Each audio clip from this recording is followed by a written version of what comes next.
បាទនេះជាម្ហូបប្រចាំតកូលបាទហើយយើងលីងបាទម្ទេសមន់ដូចរួលដងចឹងណាបងប្អូនបាទ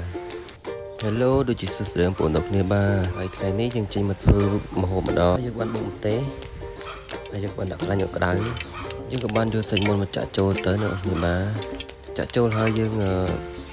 ដាក់វាហើយយើងលីងវាឲ្យក្រៀមចឹងដូចជារួលដងហ្នឹងខ្ញុំមិនដែលបានធ្វើទេឥឡូវយើងចេញមកធ្វើម្ដងនឹងរសជាតិយ៉ាងណាយ៉ាងណីទេយើងចាំតាម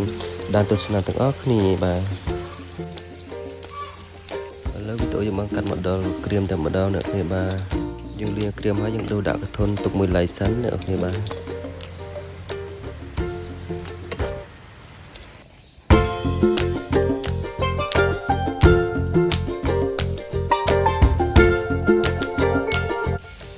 យើងដូរដាក់កធុនហើយយើងក៏បានមកលីងបើម្ទេសឲ្យវាឈ្ងុយចឹងណាអ្នកគ្នាបាទត្រឡប់ចូលត្រឡប់ឡើងកុំឲ្យវាខ្លោចគ្រឿងចឹងណាអ្នកគ្នាបាទឥឡូវយើងក៏បានចាក់សាច់មាន់ចូលហើយគឺយើងបានវាចុះវាឡើងឲ្យវាចូលជាតិគ្នាចឹងណាអ្នកគ្នាបាទហើយយើងកូរចូលគល់ឡើងក៏បានឆ្អិនរួចឆ្កាស្រេចយើងក៏បាន